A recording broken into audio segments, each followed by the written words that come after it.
یہ کہتے ہیں کہ چونکہ یہ گملے میں لگائے ہوئی قیادت ہے، اس وجہ سے یہ اکاؤنٹیبل نہیں ہوتے ہیں. جب یہ منتخب ہو کے آ جاتے ہیں تو عوام کے ساتھ ان کا براہ راست اتنا واسطہ نہیں ہے، یا اتنا خود کو اکاؤنٹیبل نہیں سمجھتے ہیں جتنا انہیں سمجھنا چاہیے. تو کیا اگر ہم یہ فرض بھی کر لیں، یہ بات مان بھی لیں کہ کچھ لوگ لائے گئے ہیں، تو کیا ایک ان کو بلینک چیک مل جاتا ہے کہ کرپشن کرنے کا، اپنی مرضی کی سیاست کرنے کا، اور جس کا عوام سے کوئی تعلق نہیں ہوتا ہے؟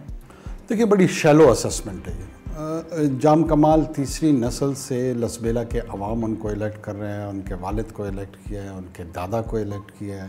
ان کے دادا نے document of accession Quaid Azam محمد علی جناح کے ساتھ سائن کیا، اور اب ریاست بیلا کو انکارپوریٹ کیا ریاست پاکستان کے اندر.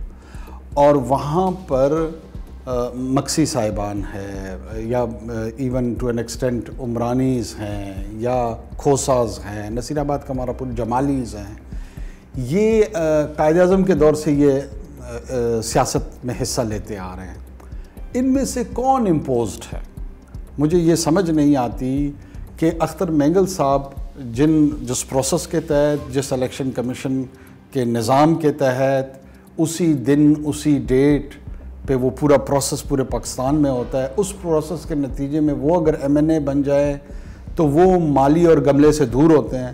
لیکن اگر کوئی جمالی، کوئی جام، کوئی مکسی، کوئی کاکڑ ہماری طرف سے آ جائے تو وہ گملے کی پیداوار ہوتے ہیں. مجھے اس کا ریشنل سمجھ میں نہیں آتا.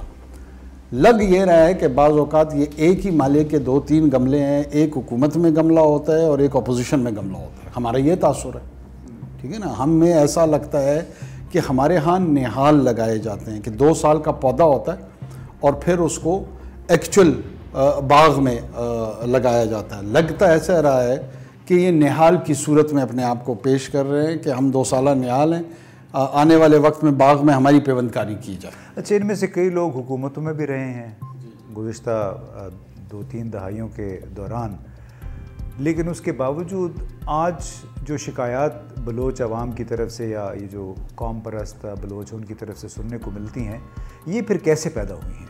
دیکھیں امتیاز صاحب، میں جب سنجیدگی سے ان تمام پارٹیوں کا جائزہ لیتا ہوں، یہ جتنے قوم پرست جماعتیں ہیں، ان کا جو بیانیہ ہے اس میں ایک چیز مسنگ ہے، اور وہ ہے گورننس.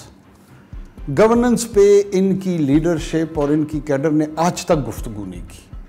نہ کسی آلٹرنیٹ گورننس ماڈل پہ یہ بات کرتے ہیں، نہ یہ موجودہ گورننس کو ریویمپ کرنا، امپروو کرنا، کبھی اس قسم کی کوئی تجاویز ان کے سامنے آتی ہیں. یہ 1870 میں کوئی رہ رہا ہے، کوئی 1972 کی بات کر رہا ہے، اور ماضی کے حوالہ جات میں پھنس کے یہ سمجھتے ہیں کہ قومی شناخت کی بنیاد پر لوگوں کی جذباتی وابستگی کو قربت میں لا کے اس کی بنیاد پہ سیاست کی جائے. That's it. کبھی انہوں نے یہ نہیں کہا کہ سول سروس سٹرکچر پہ کیا امپرومنٹ ہونی چاہیے، کبھی انہوں نے یہ نہیں کہا کہ پولیسنگ کیسے ٹھیک ہونی چاہیے، کبھی انہوں نے یہ نہیں کہا. ماں سوائے ایک آدھ آدمی ان کا ایسا ہوتا ہے جو گوگل کٹ اینڈ پیسٹ سے کوئی فگرز لے کے وہ آپ کو سوشل انڈیکیٹرز کے تانے دے کے مار رہا ہوتا ہے. لیکن کوئی جو ڈسکورس ہے سنجیدہ کہ پاکستان میں، بلوچستان میں گورننس کو امپروو کیسے کیا جائے، اس کو بہتر کیسے کیا جائے، اس کی مانیٹرنگ اینڈ ایویلویشن کیسے ہو، ریجن کے اندر جو گورننس کے ماڈلز ہیں اس سے اگر کمپیئر کیا جائے، یا جو انٹرنیشنل بیسٹ پریکٹسز ہیں ان کے حوالے سے کیا جائے، کچھ بھی نہیں ہے. اچھا، اس میں مجھے آپ نے چونکہ یہ باتیں کر رہے ہیں، ایک سابق گورنر صاحب کی بات یاد آئی ہے. وہ بس اپنے آخری دنوں میں تھے گورنری کے، تو انہوں نے کہا کہ جو میری بلوچ ہیں، انہوں نے کہا کہ جو میری نسل ہے، ہم نے بلوچستان کے بلوچ کو کچھ نہیں دیا، ہم فیل ہو گئے ہیں، اور اس کی وجہ شاید ہمارا اپنا طرز زندگی ہے جس کی طرف آپ اشارہ کر رہے ہیں کہ گورننس کی طرف کوئی نہیں آتا ہے، اور کرپشن اس میں لامحالہ اس کا ایک حصہ بن جاتا ہے کہ جو گزشتہ 20 تقریباً 12 برسوں میں جب سے این ایف سی کا ایوارڈ آیا تھا، آپ کیا سمجھتے ہیں کہ اس کے بعد سے جو 2 گنا 3 گنا اضافہ ہوا ہے بلوچستان کے فنڈز میں سالانہ ترقیاتی پروگرام کے تحت، اسی حساب سے کیا بلوچستان میں ترقی ہوئی ہے؟ اگر نہیں ہوئی تو کیوں نہیں ہوئی؟ نہیں ہوئی ہے. اب میں آپ کو وجوہات بیان کرنے کی کوشش کرتا ہوں. دیکھیں، بلوچستان کے چیلنج کو ہمیں سمجھنا ہوگا. ہمارا چیلنج یہ ہے کہ there is a scarcity of resource and there is a mismanagement of resource. یہ جو NFC کے بعد کا ایوارڈ شدہ پیسہ ہے, we are half of Pakistan, یہ ابھی بھی کم ہے. اگر آپ تمام بلوچستان کی آبادی کا روڈ انفراسٹرکچر بنانا چاہتے ہیں, اس کی کنیکٹیوٹی بنانا چاہتے ہیں, ان کو ایجوکیشن, ہیلتھ, سروس ڈلیوری میں وہاں پہ فوکس کرنا چاہتے ہیں, تو جو اویلیبل فنڈ ہے یہ بھی کم ہے. اور دوسرا کم ہے نا جی, میں عرض کر رہا ہوں اب کم آبادی میں, لیکن اگر آپ نے سڑک دینی ہے, آپ نے پینے کا پانی وہاں پہنچانا ہے, تو اس کی لاجسٹک کاسٹ زیادہ ہے بنسبت پنجاب کے, سندھ کے یا KP کے, جہاں پہ بینیفیشریز زیادہ ہوں گے اور لاجسٹک کاسٹ کم ہوگی. وہاں پہ 500 آدمیوں کے لیے آپ کو 5 ارب روپے کی سڑک لے جانی پڑتی ہے, یہاں پر 5 لاکھ بندوں کے لیے آپ کو اسی 5 ارب روپے کی سڑک لے جانی پڑتی ہے. جو ایک تو میں عرض کر رہا تھا کہ اسکاسٹی آف ریسورس ہے, کم ہے فنڈ, ابھی بھی کم ہے. دوسرا challenge miss management of resource ہے. مس مینجمنٹ ہے یا چوری ہے؟ مس مینجمنٹ کو میں نے بڑے خوبصورت الفاظ میں چوری کو چھپانے کی کوشش کی ہے. مس مینجمنٹ وہی ہے کہ جو اویلیبل ریسورس ہے وہ بھی مس مینج ہو رہا ہے. یعنی دونوں کو ہمیں ایڈریس کرنا پڑے گا. یہ جو چوری چکاری مس مینجمنٹ جس کو میں کہہ رہا ہوں, اس کو بھی ٹھیک کرنا پڑے گا, اور ساتھ ساتھ جو اسکاسٹی آف ریسورس ہے اس کی انکریز, ریونیو جنریشن, خود ہمیں اس کی طرف جانا پڑے گا. بلوچستان کو خود بھی کمانا پڑے گا, صرف اور صرف فیڈرل ایڈ یا ریلائنس اس کی جو ہے اگر وہ رہے گی تو وہ اس ڈپینڈنسی پہ ہم 700 سال میں بھی ترقی نہیں کر سکتے. اور بہت سارے ایسے اضلاع یہاں ہمارے ہیں, ان میں پوٹینشیل موجود ہے کہ وہ خود ریونیو جنریشن کی طرف جا سکتے ہیں. اس کے لیے ہمیں جو مقامی حکومتیں ہیں, جو لوکل گورنمنٹ ہے, اس کی طرف سفر کرنا پڑے گا. یہ وہ سنجیدہ سٹیپس ہیں. یہ 72 میں یہ ہوا, 60 میں یہ ہوا, اگر اس سائیکل میں ہم پھنسے رہیں گے تو یہ ایک نفسیاتی امپیجمنٹ ہے, ایک رکاوٹ ہے. یہ کیا بات ہے کہ بلوچستان کے خاص طور پہ جو ہمارے قوم پرست بھائی ہیں وہ بھی ماضی میں اس طرح الجھے ہوئے ہیں جس طرح کہ ہمارے بہت سارے افغان بہن بھائی بھی ڈیورینڈ لائن اور 1873 1893 کی بحث میں پڑے ہوئے. کیا وجہ ہے اس کی؟ کیا تعلیم کی کمی ہے؟ دیکھیں, جو آئیڈینٹی پالیٹکس ہے, جو نیشنلزم ہے, لنگوسٹک ہے, ٹیریٹوریل ہے, ریشیل ہے, وہ ایک مخصوص بیانیہ, ایک مخصوص فکر جب تک اس کی ہونا, اور بدقسمتی سے اس کے اپنی فیزز ہوتے ہیں, اور اس کا جو سب سے منفی اور آخری فیز ہے وہ فسطائیت کا ہے, وہ فیشزم کی طرف آپ کو لے کے جاتا ہے.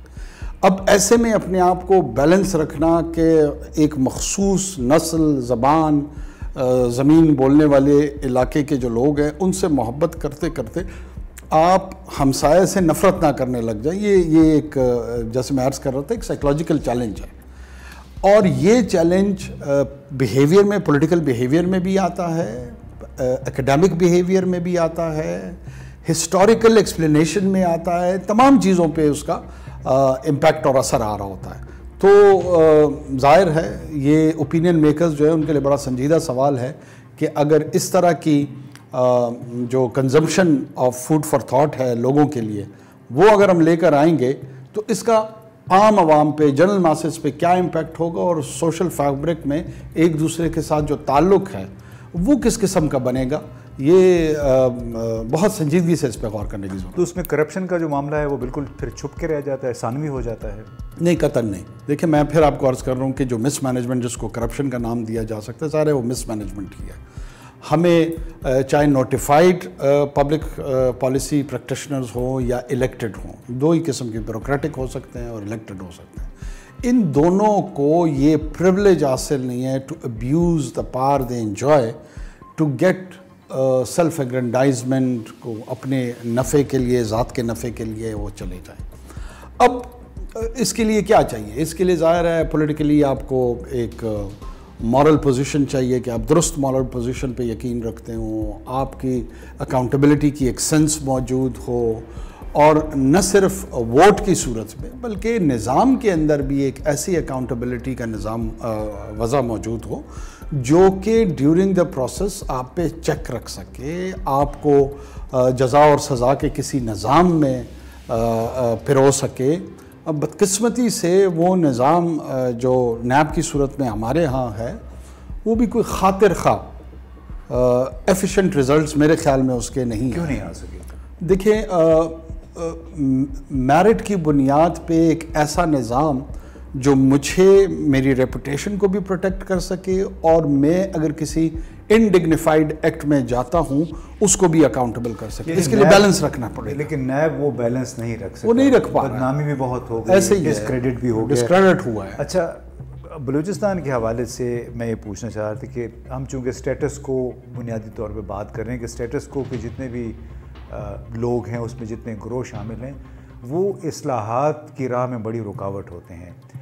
بلوچستان کا ایک مسئلہ پولیسنگ کا بھی تھا. جنرل پرویز مشرف کے زمانے میں اے اور بی ایریا کی تفریق ختم کر دی گئی تھی, لیکن جو ہی سیاسی حکومت آئی وہ بحال کر دی گئی. اس میں کس کا مفاد تھا؟ دیکھیں اس میں کوئی دو رائے نہیں ہے. جو پروونشل گورنمنٹ تھی, ان کے ریپرزنٹیٹیو تھے, ان کا ایک سٹیک کانسٹیٹیونسیز کا موجود تھا کہ جو لیویز فورس ہے وہاں پہ ریکروٹمنٹ ہوگی, اس ریکروٹمنٹ میں ان کا پولیٹیکل سٹیک بھی کریٹ ہوگا, شاید کوئی اور سٹیک بھی ہو, لیکن وہ قطعاً اس پوزیشن سے وڈرا کرنے کو تیار نہیں تھی.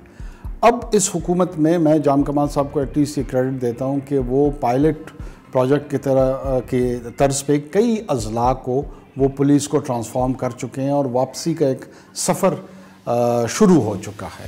تو ایونچولی پولیسنگ کا ایک ہی نظام پورے ملک میں ہمیں لانا پڑے گا. یہ نہیں ہو سکتا کہ چند اضلاع جو ہیں ایک کسی اور انتظامی ایڈمنسٹریشن کے نظام کے تحت چل رہے ہیں اور کچھ اضلاع مختلف ایڈمنسٹریٹو ارینجمنٹ کے تحت چل رہے ہوں. بلا شبہ چند لوگوں کے مالی مفادات بھی براہ راست وابستہ تھے. تو کیا بنیادی وجہ یہ تھی کہ کافی سارے سردار نواب جو تھے جو کہ بالواسطہ طور پہ ذمہ دار ہوتے ہیں سیکیورٹی کے, ان کی وجہ سے یہ اے اور بی ایریا کی تفریق؟ دیکھیے سردار اور نواب ایک کلیشے بنتا جا رہا ہے اسلام آباد کے اندر.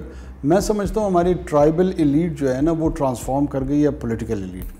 جو ٹرائبل ایلیٹ پولیٹیکلی ٹرانسفارم نہیں کر پائے ہیں وہ ارریلیونٹ ہو گئے. مثال کے طور پر ہمارا سردار سرپرہ کو کوئی بھی نہیں جانتا, نہ بلوچستان میں شاید لوگ جانتے ہو نہ پاکستان میں جانتے ہو, کیونکہ ان کی کوئی پولیٹیکل پوزیشن نہیں ہے, لیکن قبائلی طور پر وہ سردار یقیناً ہے. اس طرح کئی سرداروں کے میں نام آپ کو لے سکتا ہوں جن کی پولیٹیکل ریلیونس نہیں ہے, وہ آلموسٹ جو سوشل سین ہے اس سے ڈس اپیئر ہوتے جا رہے ہیں. تو question is of political elite not of tribal elite.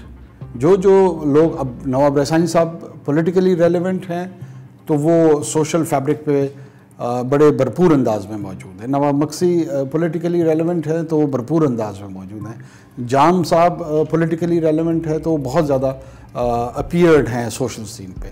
لیکن جو قبائلی سربراہان نہیں ہے ان کی ریلیونس تو وہ نہیں رہے ہیں, ان کو کوئی جانتا نہیں, وقت کے ساتھ ساتھ خود کو ایوالو نہیں کیا, وہ کامیاب ہوئے ہیں, وہی کامیاب ہوئے ہیں. اور کوسچن ان کا ہے. تو the issue is of political position, political parties, political entities. Tribal entities کا میرے خیال میں آپ ریفرنس دینا شاید آؤٹ آف کانٹیکسٹ ہے. اچھا, جو پولیٹیکل اینٹیٹیز ہم جن کو سیاسی قیادت بھی کہتے ہیں, جو کہ سردار بھی ہیں, نواب بھی ہیں, لیکن ساتھ میں سیاست میں بھی سرگرم ہیں, بلوچستان میں لوگوں کی مینجمنٹ الزام تھا کہ یہ ہوتی رہی ہے. کیا وہ مینجمنٹ آج بھی ہوتی ہے اور اس کا فائدہ یا نقصان کیا ہوا ہے صوبے کو؟ دیکھیے یہ تاثر, یہ الزامات, یہ کوئی نہ بلوچستان میں نئے نہ پاکستان میں نئے. مطلب ایک زمانے میں میاں نواز شریف کو یہ تانا دیا جاتا تھا, اب وہ تانا دینے والوں میں, ایک زمانے میں لینے والوں میں تھے. تو اسی طرح پیپلز پارٹی کے لوگ 70 کی دہائی میں یہ تانا ان کو ملتا تھا کہ یہ جی مینجمنٹ ہوئی ہے اور ان کو لایا گیا ہے, پھر وہ تانا دینے والوں میں سے ہو گئے. تو یہ چلتا ہے, یہ میرے خیال میں سیاسی نظام کا ہمارا حصہ ہے. میں تو کوئی بہت زیادہ سنجیدہ مطلب بہت زیادہ اہمیت اس کو اس لیے نہیں دیتا ہوں کہ at the end of the day جو ہمارے پارٹی کے پلیٹ فارم سے لوگ الیکٹ ہو کر آئے ہیں وہ بیلٹ کے ذریعے آئے ہیں, جو اپوزیشن کے لوگ ہیں وہ بیلٹ کے ذریعے آئے ہیں. ان کا بیلٹ ہے, ہمارا بیلٹ نہیں ہے. یہ بات میری سمجھ سے بالا. اصل میں اس بات پہ توجہ نہیں ہے کہ اگر آپ بیلٹ کے ساتھ آئے ہیں یا بیلٹ کے بغیر آئے ہیں, آپ نے آن گراؤنڈ کیا ہے ان لوگوں کے لیے جن کی آپ نمائندگی کا دعویٰ کرتے ہیں, جن کے کندھوں پہ سوار ہو کے آپ پارلیمان میں پہنچتے ہیں. بالکل صحیح بات کہی آپ نے. اب یہ بتائیے, بلوچستان کے جو ناراض رہنما ہیں, وزیر اعظم نے کہا کہ ان کے ساتھ بات چیت ہو سکتی ہے. شاہ زین بگٹی صاحب کو خصوصی نمائندہ بھی مقرر کر دیا گیا ہے. تو پاکستان کے پاس ناراض بلوچ رہنماؤں کو دینے کے لیے ہے کیا بلوچستان کے اندر؟ اس سے بڑا سوال یہ ہے کہ جو سو کالڈ یہ رہنما ہیں جو ملیٹنٹ آرگنائزیشنز کو لیڈ کر رہے ہیں، ان کے پاس یہ سوال بڑا ہے کہ وہ اپنی ملیٹنسی کب تک سسٹین کر سکتے ہیں۔ یہ پاکستان سے زیادہ ان کے سروائیول اور ان کی سسٹینیبلٹی کا مسئلہ ہے۔ پاکستان تو ایک میگنیمنس ایٹیٹیوڈ ریاست نے اپنایا ہوا ہے، ڈسپائٹ ان کی جو کبھی حرکتیں ہیں، جو ٹیرر پہ مبنی حرکتیں ہیں، معصوم لوگوں کی جانیں لے چکے ہیں، ان آرمڈ سٹیزنز کی قتل و غارت گری میں یہ ملوث ہے، اس کے باوجود وہ اس میگنیمنٹی کا مظاہرہ کر رہا ہے، اس سخاوت کا مظاہرہ کر رہا ہے کہ وہ اب بھی گفت و شنید پہ اور جو نیگوسیشن ایز اے ٹول ہے جو ریاست کے پاس اویلیبل ہوتا ہے وہ اس کے استعمال سے انکار نہیں کر رہا، اور وہ اس کو اس انداز میں دیکھتا ہے کہ اگر پیسفل ریزولوشن کے طور پر یہ آپشن استعمال ہو سکتی ہے تو کیوں نہیں، وائی ناٹ۔ اونس شفٹ ہوتا ہے اب ان گروہوں پہ، یہ جو نان اسٹیٹ ایکٹرز ہیں، جو ملیٹنٹس ہیں، کہ وہ ریاست کی اس آفر سے، ریاست کے اس اعلانیے کے بعد جو پرائم منسٹر صاحب نے گوادر میں کیا ہے، وہ اس کا رسپانس کیسے دیتے ہیں۔ یہ ذمہ داری اب ان کی بنتی ہے، ریاست سے اب یہ بات ان کی جانب چلی گئی ہے۔ تو میں دیکھتا ہوں کہ اس ڈیولپمنٹ کو کیسے لیا جاتا ہے، اس کو ریسیپروکیٹ کیا جاتا ہے، یہ ریسیپینٹ ہوتے ہیں اس آئیڈیا کا، یا ان کے جو ہینڈلرز ہیں وہ ان کو ابھی بھی میدان جنگ میں استعمال کرنا چاہتے ہیں اور چاہتے ہیں کہ جو وائلنس۔ آپ ہینڈلرز کیوں کہہ رہے ہیں؟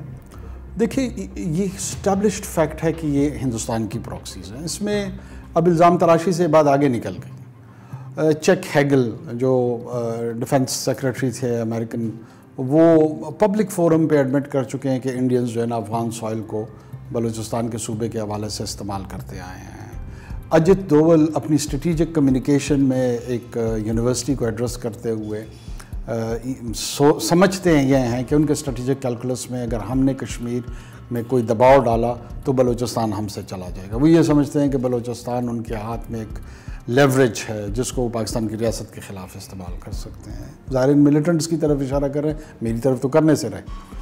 وہ پرائم منسٹر مودی اپنے ریپبلک ڈے کو چوز کرتے ہیں، اس سے 2 3 4 مہینے پہلے وہ بنگلہ دیش میں کہتے ہیں کہ ہم ان لوگوں میں سے ہیں جو لوگوں کو آزادی دلاتے ہیں۔ یہ ان پوری ڈیولپمنٹس کو جو لوگ اسٹریٹجک ڈومین میں ریڈ کر رہے ہیں ان کو کسی ایویڈنس کی مزید ضرورت، پھر کلبھوشن یادو جیسے لوگ جو ہے نا۔ بلکہ اس میں مجھے ایک یاد آیا، آپ چونکہ ہینڈلر کی بات کریں، مودی کی بات کی، جب الیکشن ہو رہے تھے انڈیا میں 2014 میں، تو عین اسی وقت اجیت دوول صاحب کی فرمائش پہ، ان کی خواہش پہ، دعوت پہ برہم داس بگٹی باقاعدہ بھارت کے دورے پہ تھے۔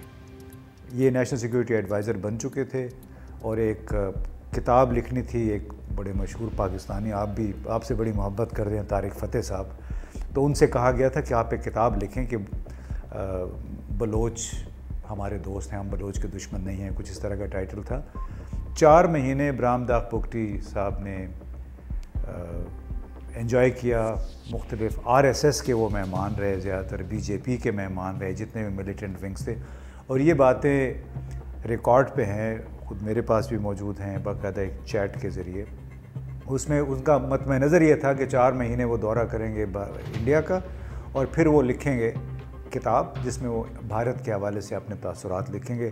اس منصوبے پہ عمل نہیں ہو سکا، لیکن بعد میں سال کے بعد جو مودی صاحب نے بات کہی، اپنا ریپبلک ڈے پہ بلوچوں کی بات کر دی، بلوچستان کی بات کر دی، تو اس سے واقعتاً اس بات کو تقویت ملی تھی کہ کس طرح بھارت رخنہ ڈال رہا ہے، ان دراڑوں کو مزید گہرا کرنے کی کوشش کر رہا ہے جو کہ کچھ بلوچ سرداروں اور وفاقی حکومت کے درمیان موجود ہیں۔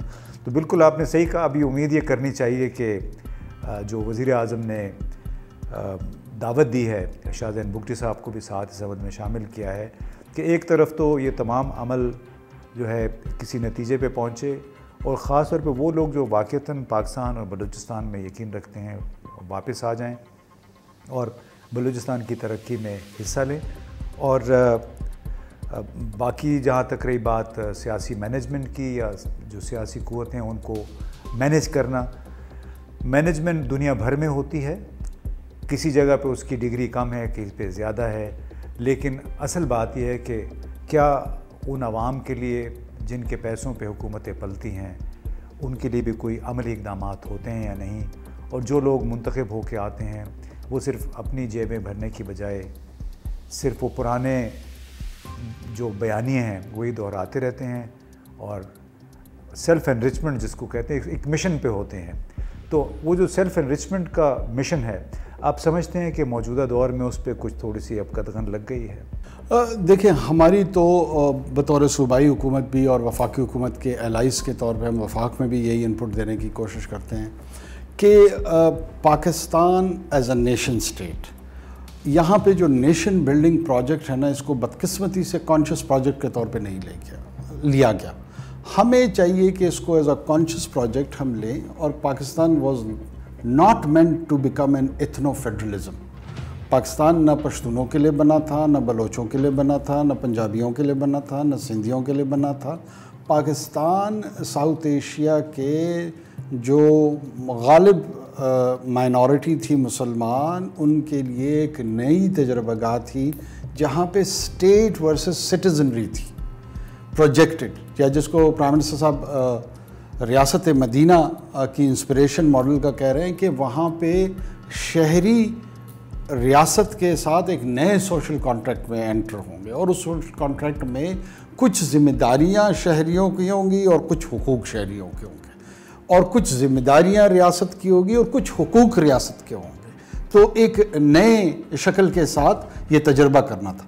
لیکن بدقسمتی سے مجھے ایسے لگ رہا ہے جیسے ہم کوئی افریقن ایتھنو فیڈرلزم کی طرف جا رہے ہیں، یا مڈل ایسٹ کی فیلڈ سٹیٹ کے ماڈلز کے ساتھ جا رہے ہیں. کبھی ہمیں پشتون سپیکر چاہیے ہوتا ہے، کبھی ہمیں بلوچ وزیر اعظم چاہیے ہوتا ہے، کبھی ہمیں سندھی پتہ نہیں گورنر چاہیے ہوتا ہے. تو یہ اس ایتھنک تھاٹ پروسیس سے میرے خیال میں ہمیں نکل کے we need to move towards میرٹوکریسی.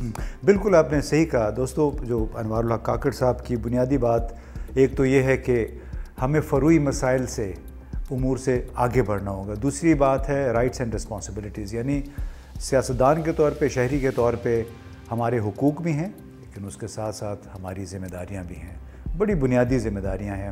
جب تک ہر شخص، ہر پارٹی، ہر رہنما اپنی بنیادی ذمہ داری ادا نہیں کرے گا اس وقت تک عوام کے حقوق کے حوالے سے بحث مباحثے کا سلسلہ جاری رہے گا، الزامات لگتے رہیں گے، شکایتیں ہوتی رہیں گی.